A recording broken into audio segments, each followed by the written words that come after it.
Nah, bayangkan jika kamu baru pulang dari sekolah dan ada orang yang mempertanyakan, "Nah, apa hasil dari limit X sampai 3 dari fungsi tan 3 kurang X per X pangkat 3 kurang 27?" Nah, mungkin hal yang pertama di dalam pikiran kita adalah bagaimana kita mengeluarkan orang-orang seperti itu dalam kehidupan kita. Namun, di pikiran kedua kita, itu kita pikir, mungkin ini solusinya apa? Nah, mana tahu mungkin kita berada dalam kasus tersebut. Coba kita cari jawaban dari pertanyaan ini. Nah, pertama, untuk mencari fungsi seperti ini, kita pertama harus mengenal bagaimana mencari limit tertentu. Pertama, kita coba substitusi dari nilai yang telah disampaikan. Maka ini akan kita ubah menjadi tangen 3 kurang X adalah 3. Mari kita masukkan tan 3 dikurang 3 per masukkan 3 pangkat 3 dikurang 27. Maka ini akan menjadi tangen dari nilai 0 per 27 dikurang 27, yaitu kita dapatkan nilainya adalah 0 per 0. Maka inilah jawabannya. Tentu sebenarnya nggak seperti itu. Ini masih perlu dipertanyakan. Karena sebelum kita mendapatkan fungsi seperti ini kan berarti indeterminan atau tidak diketahui. Jadi ini dapat kita lakukan dengan cara berikutnya, yaitu dengan memfaktorkan. Nah, bagaimana kita faktorkan? Kita lihat, ini kan polinomial ini. Ini mungkin masih dapat kita pecahkan dengan menggunakan metode, yaitu polinomial dari metode Horner atau Horner-Kino. Nah, ini kita masukkan dari pangkat terbesar ke pangkat terkecil, pangkat 3, pangkat 2, pangkat 1, pangkat 0. Nah, kalau dalam kasus ini, berarti ini adalah pangkat 3-nya koefisiennya 1, 0, 0, dan ini negatif 27. Jangan lupa dia itu berbentuk negatif.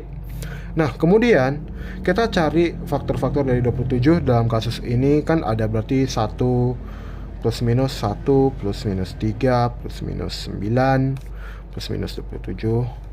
Nah, namun setelah beberapa iterasi yang diketahui adalah 3, sehingga dapat kita turunkan melalui metode biasa. Ini akan dijumlahkan 1 dikali 3, yaitu 3, 0 tambah 3, 3 kali 3, 9. Ini 9 kali 3, 27. Maka habislah di sini. Maka ini adalah faktor. Maka dapat kita buat ini menjadi bentuk biasa X kurang 3. Secara umumnya di sini akan menjadi bentuk positif, dan sisanya yaitu X pangkat 2 ditambah 3X ditambah 9. Ini adalah X pangkat 2 tambah X tambah.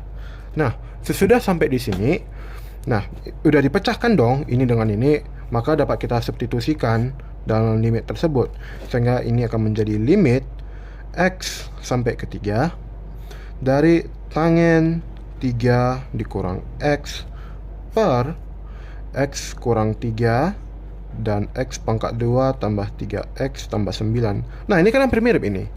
3 kurang X dan X kurang 3. Nah, bagaimana kita untuk memanipulasinya sedikit? Ini dapat kita kalikan dengan minus 1, sehingga limit X ketiga dari tangen 3 dikurang X, nampak ya, per minus 1, 3 dikurang X. Ini kan perkalian, jadi tidak terlalu mempengaruhi, hanya mempengaruhi order dari sini. Kalau dikalikan harusnya hasilnya sama juga. Maka ini adalah X pangkat 2 ditambah 3X ditambah 9. Nah, kalau menggunakan limit trigonometri, diketahui bahwa limit dari tan X, misal X ke A, tan AX per X, maka akan menghasilkan A sub. Nah, sisanya adalah A per B. Karena B nya ini 1 dan ini A, maka ini dapat dicoret, ini dapat dicoret. Koefisiennya sama-sama 1, jadi tidak mempengaruhi. Maka ini akan menjadi limit X sampai 3 dari 1 per minus 1 dikali X pangkat 2 tambah 3X tambah 9. Nah, ini akhirnya dapat kita substitusi, karena tentu ini tidak akan menghasilkan 0 per 0, tidak mungkin. Sehingga ini dapat kita turunkan menjadi limit, nggak bentuk limit lagi lah, Kan ini kan tinggal kita substitusi. 1 per minus 1 itu 3 pangkat 2 ditambah 3 dikali 3 ditambah 9, yaitu adalah 1 per minus 1 dari 27, yaitu adalah minus 1 per 27. Nah, inilah hasil limit dari limit fungsi awalnya, yaitu tan 3 kurang X per X pangkat 3 kurang 27. Nah, ini dapat dicek dari aplikasi Desmos. Nanti masukkan saja fungsi ini dan X-nya yaitu 3 dan Y-nya yaitu negatif 1 per 27. Dah, sekian saja dari video ini. Saya harap ini dapat bermanfaat untuk menjawab pertanyaan orang yang seperti itu. Sekian saja. Terima kasih.